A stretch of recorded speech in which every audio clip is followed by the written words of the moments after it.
நீங்கள் பார்த்துக் கொண்டிருப்பது உங்கள் விஜய். ஒருவனுக்கு ஒருத்தின்னு ஏத்துக்கிறது, தனி மனிதனுடைய ஒழுக்கத்தை ஒத்துக்கிறது, யாரோட சண்டை போடக்கூடாதுன்னு சொல்றது, யார் எனக்கு துன்பம் கொடுத்தாலும் நல்லது பண்ணுங்கிறது, ஹிம்சிக்கவே கூடாதுங்கிறதே முதல் பெருமை. பாருங்க, இந்த மதத்தினுடைய பெருமை ஒத்தரி ஹிம்சிக்க கூடாது. எவ்வளவு தூரம்? மனசாலும் மொழியாலும் மெய்யாலும் மனோவாக்காயங்களான முக்கரணங்களினாலும் ஒத்தரி ஹிம்சிக்க கூடாது. நஹிம்சாத் சர்வா பூதானி அஹிம்சா பரமோ தர்மஹா. இது இதன் அடிப்படை.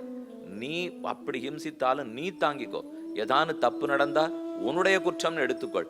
யாரும் எப்படியும் இருப்பார்கள், அவர்களை மாற்றுவது ஒன்னால் இயலாது. நீ ஒன்ன திருத்திக்கோ என்ன தனி மனித ஒழுக்கத்தை பத்தி சொல்றது எவ்வளவு தூரம் சமுதாயத்துக்கு ஏத்ததா இருக்கு. ஜனநாயகத்தை பத்தி பேசும், ஒத்தர் தான் சொல்றபடி கேட்கணும்னு சொல்லவே சொல்லாது. இந்த ஒரே மதம் தானே ஒத்தர் கண்டுபிடிக்காத மதம். மற்ற லோகத்தில் இருக்கிற எந்த மதத்தை எடுத்துட்டீங்கனாலும் ஒருத்தர் பேர்ல இயங்குகிற மதம் தானே. இன்னார் தான் இந்த மதத்தை கண்டுபிடிச்சா, அவர் தான் போதிச்சாரு, மற்ற எல்லாத்துக்கும் இருக்கு. ஆனா இந்த ஒரே சம்பிரதாயத்தில் மட்டும்தான் ஒருத்தர்னு கையே காட்ட மாட்டோம். இவரும் வந்தார், அதாவது பெரிய நாடக மேடை இதை போட்டு வச்சுட்டாலும் இல்லையோ, இந்த சங்கீத மேடையில் எவ்வளவு வித்வான்கள்லாம் இங்கே வந்து பாசுரம் பாடியிருப்பாப்போ. இது ஒருத்தர் தாம் பாடுறதுக்காக கட்டி வச்ச மேடை இல்லை. இந்த மேடையில நல்லது நடக்கணுங்கிறதுக்காக கட்டி வைக்கப்பட்ட மேடை. இதுல நல்லவர்கள் ஆறும் வந்து பாடலாம், ஆறும் இறங்கி போயிடுவா. அதை போல சனாதன தர்மம்ங்கிற உயர்ந்த மேடை. சங்கராச்சாரியர் ஏறினார், 40 வயசுல இறங்கி போயிட்டார். ராமானுஜாச்சாரியர் ஏறினார், 120 வயசுல இறங்கி போயிட்டார். மத்வாச்சாரியர் ஏறினார், 78 வயசுல இறங்கி போயிட்டார்.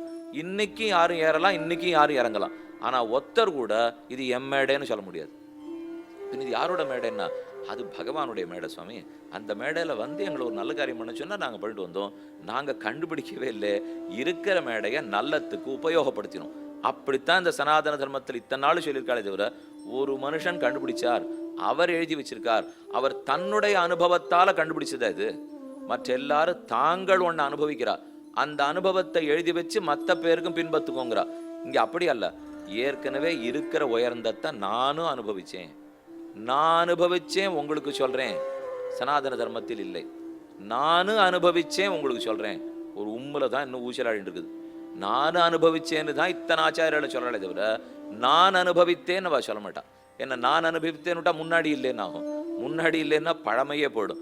அப்ப சமுதாயத்துக்கு ஏற்றதாய் எத்தனையோ மாறுதல்கள் இந்த கலாச்சாரத்தில், நம்முடைய சனாதன தர்மத்தில் மாறுதல்கள் இன்னைக்கு நிறைய நடந்திருக்கும் இல்லையோ.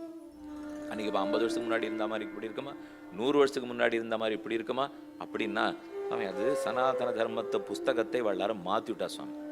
அதனாலதான் இப்படி நடக்கிறது. இப்போ ஆதி ஜடபரதர் எப்பவோ இருந்தார் கிருத்தயுகத்திலே. கிருத்தயுகத்தில் ஜடபரதர் ஞானம் ஞானம் ஞானம், அதனாலேயே மோட்சம் போயிட்டார். திரேதாயுகத்துல ஜனகர் இருந்தார், கர்மம் கர்மம் கர்மம், கர்மயோகத்துல மோட்சம் போயிட்டார். அதே கிருத்தயுகத்துல பிரகலாதன் இருந்தார், பக்தி பக்தி பக்தி, மோட்சம் போயிட்டார்.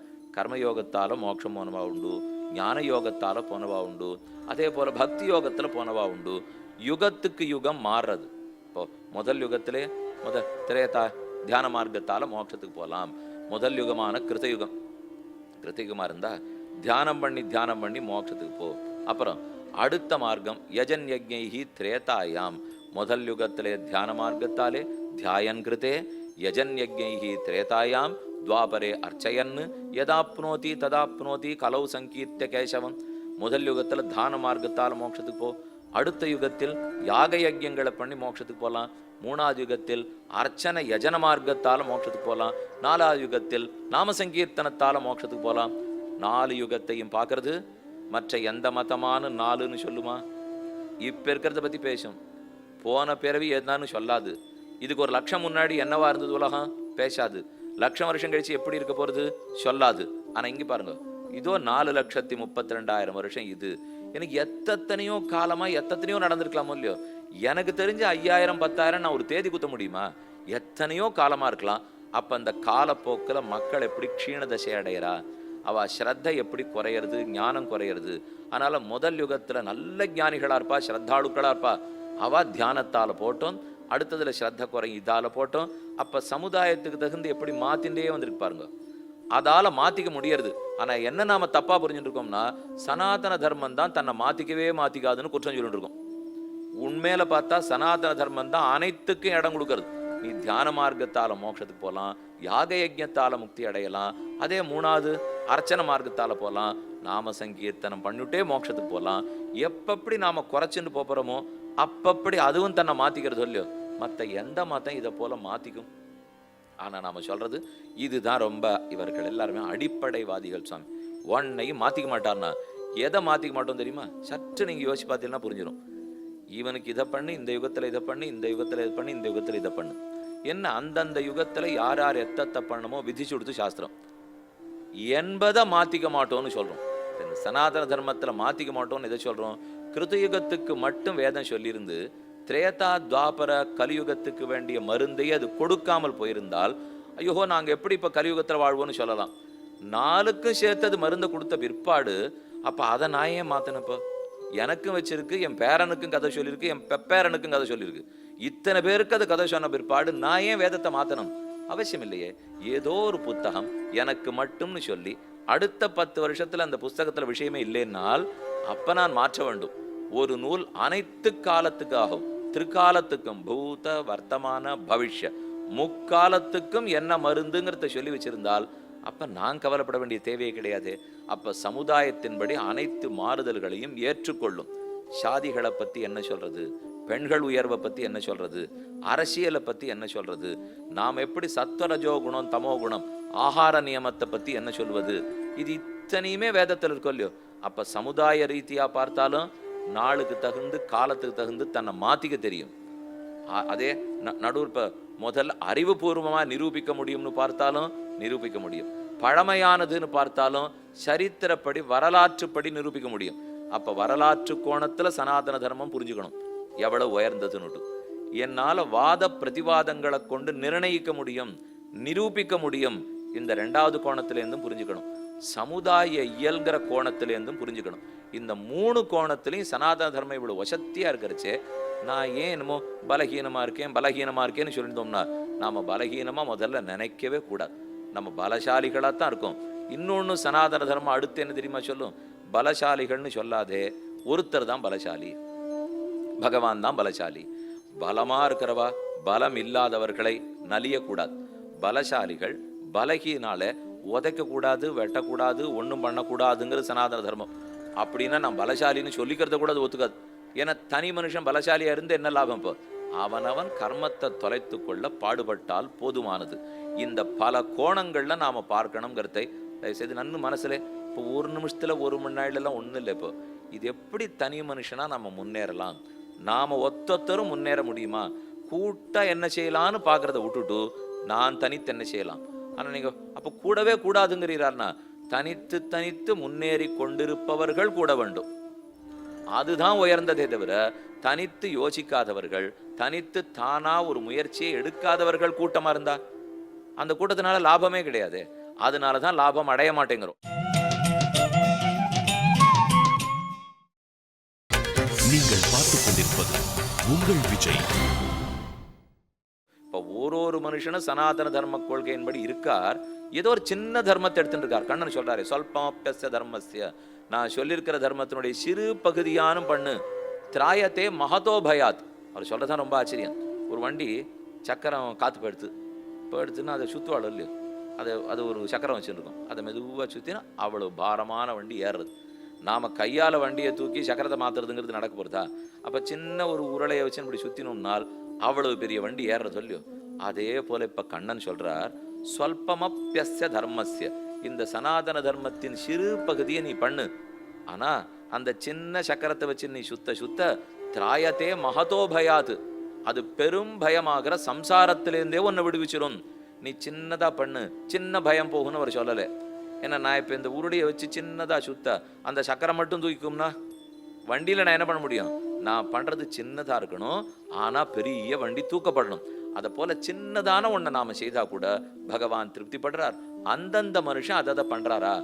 1000 இருக்கு. இப்போ இங்க இருக்கிற 1000 பேரும் எத்தனை நாற்காலி போட்டிருப்பாளோ அத்தனை பேர் வச்சுங்களேன். இங்க இருக்கிற அத்தனை பேருக்கும் ஒரு தர்மம் வேணும்னாலும் இப்ப புஸ்தகத்தை எடுத்தா 1008 தர்மம் பட்டியல் போட்டுலாம். அவ்வளவு எழுதியிருக்கார்கள். ஏதோ 1 2ன்னு மட்டும் இல்லை, அவனவனுக்கு ருச்சி மாறும் இல்லையோ. இப்ப நீங்க உட்கார்ந்து இருக்கிறவாளுக்குள்ளே பசுமாட்டுக்கு புல்லு போடுன்னா சில பேருக்கு பிடிக்கலாம், சிலருக்கு ஆறான்னு ஒருத்தரை கூப்பிட்டு தினப்படி சாப்பாடு போடுன்னா பிடிக்கலாம். நீங்க போய் தினமும் கங்கையில குளிச்சுட்டு வாங்கன்னு சொன்னா பிடிக்கலாம். யாரோ ஒரு ஏழைப்பாள சுவாமி நான் படிப்புக்கு உதவினேன் அப்படின்னா பிடிக்கலாம். எந்த விதத்துல உங்களுக்கு தர்மம் பிடிக்கிறதோ அந்த தர்மத்தை ஏத்துக்கலாம். ஆனால் அது உங்களுக்கு பிடிச்ச தர்மம்ங்கிறதோட மட்டும் நிறுத்திடக்கூடாது. எனக்கு பிடிச்ச அந்த தர்மம் வேத சாஸ்திரத்தில் இருக்கான்னு பார்த்துக்கணும். ஏன்னா அது சொல்லாத தர்மத்தை நான் செஞ்சால் என் கர்மங்கள் தொலையாது. அப்போ நல்லவனா இருந்தா போராதுங்கிறீரன்னா, நல்லவனா இருக்கணும், வேதம் ஒத்துண்டா நல்லவனா இருக்கணும். அப்படி இருந்தா தான் இந்த தர்மத்துக்கு ஏற்றம். அவ்வளவு தூரம் வேதத்தை சார்ந்திருக்கும் மதம் இது. அந்த வேதம் இல்லாமல், வேத சனாதன தர்மம் இல்லாமல் வேற எதற்கு போக்கே தெரியாது. இதுக்கு போக்கிடமே கிடையாது. ஏன்னா இதை சேர்ந்த அனைத்து ஆச்சாரியர்களும் வேதத்தை ஏற்றுக்கொண்ட வைதிகர்கள். அதனாலதான் சனாதன வேத மார்க்கம்னு சொல்றோம். இது வெறும் சனாதன தர்மம் மட்டுமல்ல, இது மொத்தமும் ஆதாரமா வேதத்தை கொண்டிருக்கிறபடியால். அப்ப அடுத்த கேள்வி வந்துடும், அதுல எத்தனை குற்றங்கள் இருக்கு சுவாமி. அதனாலதான் நாங்க அதை படிக்கிறதே இல்லை. இப்ப எல்லாரும் இப்ப வேதத்தை படிச்சுட்டா இங்க வந்து உட்காந்துருக்கோம் இல்லை. அப்ப வேதத்தையே வாசிக்காம இங்க வந்துட்டோமே. ஆனா நம்ம சனாதன தர்மம்னு சொல்லிட்டு இருக்கோமே. அப்ப நாமெல்லாம் சனாதன தர்மத்தை பின்பற்ற முடியுமா முடியாதா? அப்ப எல்லாரும் இங்க இருந்து எழுந்திருந்து நேர வேதசாஸ்திர பண்டிதர் இடத்துல போய் அடுத்த 12 வருஷம் வேதாத்தியனம் பண்ணணும் அப்படின்னு தானே சொல்ல வருவீள். இப்போ வேண்டாம் வேண்டாம்னா போக வேண்டாங்கிறேன். நீங்க ஏற்கனவே பண்ணிட்டோம். நம்ம நான் சொன்னதுக்காகவா இனிமே விட போறோம் இல்லையா? ஏற்கனவே விட்டா சொல்லு. அப்ப ஏற்கனவே விட்டதுக்கு இப்ப சமாதானம் மட்டும்தான் நீங்க சொல்ல போறேன். நான் சொல்ற சமாதானத்தை தயவுசெய்து நியாயமான புத்தியோட புரிஞ்சுங்கோ. ஏன்னா என் கேண்ட கேள்வி, இப்ப யாரும் நம்ம வேதத்தை வாசிச்சுட்டு இங்க வந்து உட்கார்லையே. அப்படி இருக்கிறச்சே இந்த சனாதன தர்மம் முழுக்க வேதத்தை சார்ந்து இருக்கிறச்சே நாம் பிரம்மத்தை பத்தி இப்ப தெரிஞ்சுக்க வேண்டியது லாபமா இருக்குமா? ஏன்னா நான் வேதத்தையே கற்கலையே. எப்ப நான் கற்கவில்லையோ அப்ப பிரம்ம தியானத்துக்கும் பிரம்மோபாசனத்துக்கும் நான் வந்தால் பிரயோஜனம் இல்லாத படுமோ இல்லை, நிஷ்பலமா இருக்காதா? அதை கத்துனுட்டு தானே நாம வரணும்னால் அப்படி அவசியம் இல்லை. வேதம் 2 பாகமா இருக்குன்னு நேற்றுக்கு பார்த்தோம். ஒரு பாகம் பூர்வ மீமாம்சா. பூர்வ மீமாம்சாங்கிறது தான் கர்மகாண்டம். ஒரு சில செய்திகள் பட்டு அதை பத்தி சொல்லிடுறேன். மொத்தம் 20 அத்தியாயங்கள். பூர்வ மீமாம்சா உத்தர மீமாம்சா சேர்த்தால் 20 அத்தியாயம். அதுல 12 அத்தியாயம், 4 அத்தியாயம், 4 அத்தியாயம், 12 4 16, 16 4 20, 20 அத்தியாயங்கள். இதுல பூர்வ மீமாம்சா உத்தர மீமாம்சாலே உத்தர மீமாம்சாங்கிறது தான் உபனிஷத்து. அதுதான் வேதாந்த விசாரம். அதுதான் பிரம்மத்தை பத்தின விசாரம். அதுக்கு கர்த்தா தான் வேதவியாசர். இதைத்தான் வேதாந்த விசாரம் பிரம்ம விசாரங்கிறோம். மீமாம்சானால் உயர்ந்த விஷயத்தை பத்தின விசாரம், பூஜ்ய விஷயத்தை பத்தின விசாரம் மீமாம்சா. யாரும் மீமாம்சை பண்ணலாம். இப்ப நாம பேசினா கூட மீமாம்சான்னு சொல்லலாம். இப்ப பூர்வ மீமாம்சைங்கிறது கர்மகாண்டம். எப்படி வேதோக்தமான கர்மங்களை செய்யணும், அது பூர்வ மீமாம்சா. அடுத்தது தேவதா காண்டம், நடுவில் 4 அத்தியாயம். அந்த கர்மங்களால் ஆராதிக்கப்படும் தேவதைகளை பற்றி சொல்லும். அடுத்தது பிரம்ம மீமாம்சா, அந்த தேவதைகளுக்கும் அந்தராத்மாவான பரபிரம்மத்தை சொல்லும்.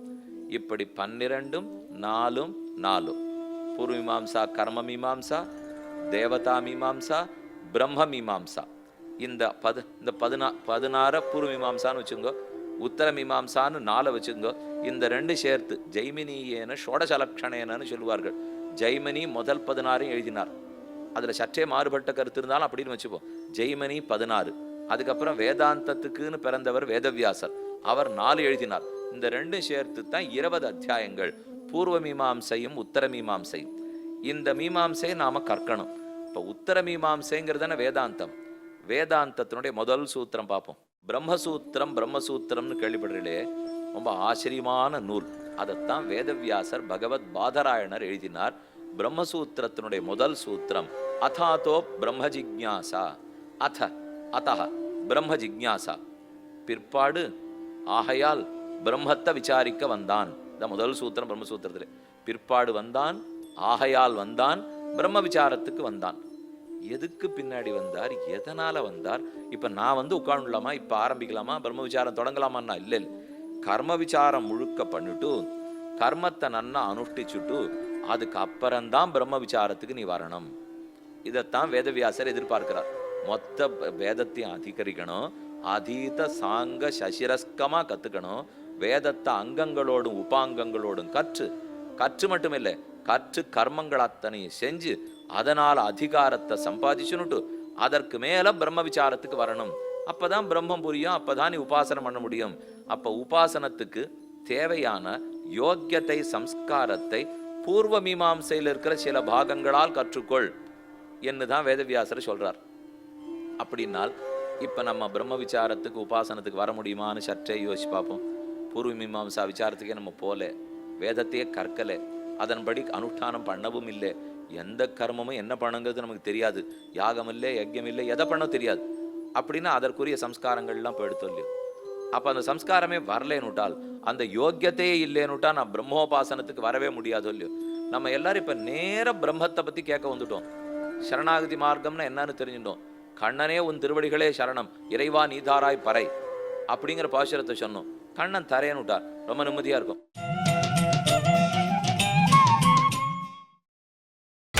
நீங்கள் பார்த்துக் கொண்டிருப்பது உங்கள் விஜய். கண்ணனே உன் திருவடிகளே சரணம், இறைவா நீதாராய் பறை அப்படிங்கிற பாசுரத்தை சொன்னோம். கண்ணன் தரேன்னுட்டார், ரொம்ப நிம்மதியாக இருக்கும். இப்படி தானே நம்ம எல்லாருமே இப்போ வாழ்ந்துட்டு இருக்கோம். இப்போ சட்டுன்னு ஒரு பெரிய பூதத்தை கலப்பி விடுவோம். என்னன்னா, பூர்வ மீமாம்சை இவன் படிக்கவே இல்லை, அதை படித்து கர்மத்தை அனுஷ்டித்து யோக்கியத்தையை சம்பாதிச்சுட்டால் தான் உத்தர மீமாம்சை விசாரத்துக்கே யோக்கியத்தை உண்டுன்னு வேதவியாசர் சொல்லிட்டார். அப்படி இருக்கச்சே நம்ம யாருக்கும் யோக்கியத்தை கிடையாதுன்னு தோணிப்படும் இல்லையோ. பதில் சொல்லணும். இந்த சம்பிரதாயத்தின் பெருமை இப்போ புரிஞ்சுக்க போயிட்டு பாருங்க. ஏன்னால் இப்போ இதுக்கு நிஜமா நமக்கு பதில் இல்லைன்னு தோணி போச்சு. அவ்வளோதான் சுவாமி, இல்லை என்ன பண்ண முடியும், அடுத்த ஜென்மம் பார்த்துப்போம் அப்படின்னு சொல்ல தோணுமோ இல்லையோ.